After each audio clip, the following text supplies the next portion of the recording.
serta Bapak Ibu hadirin yang berbahagia.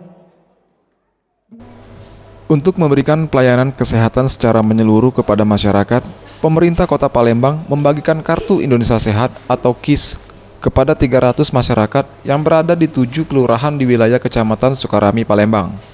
Wakil Wali Kota Palembang, Fitrianti Agustinda, yang hadir dalam kegiatan tersebut, memberikan kartu KIS secara simbolis kepada sejumlah warga. Fitrianti Agustinda menjelaskan, untuk mendapatkan pelayanan kesehatan yang prima, semua masyarakat Palembang masuk golongan menengah ke bawah harus mendapatkan KIS. Sehingga bulan April 2019, warga kurang mampu yang mendapatkan kartu baru mencapai 90%. Ditargetkan di tahun ini, semua warga dapat memiliki kartu KIS.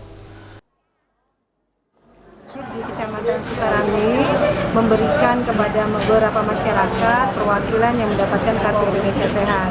Berdasarkan catatan kita, sekarang kita sudah bisa memenuhi sekitar 90% dari warga masyarakat yang mengajukan Kartu Indonesia Sehat. Nah, tinggal 10% lagi. Jadi saya sangat merasa senang dan bahagia sekali. Target kita untuk tahun ini untuk bisa menyalurkan Kartu Indonesia Sehat, insya Allah saya yakin bisa tercapai.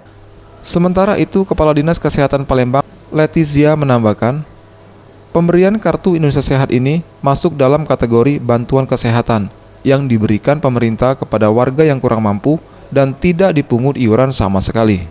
Jadi untuk pembagian kartu KIS ini kan ada beberapa kategori kita. Ada yang dapat bantuan, penerima bantuan iuran, seperti yang dari APBN dan dari APBD. Kalau seperti itu mekanismenya kan dari RT, lurah, camat ke dinas sosial. Tapi ada juga yang mandiri atau dari kantor. Kalau yang mandiri mereka bayar sendiri langsung ke BPJS. Sakit sendiri sudah banyak yang bekerja sama atau MOU dengan BPJS. Beberapa rumah sakit swasta misalnya.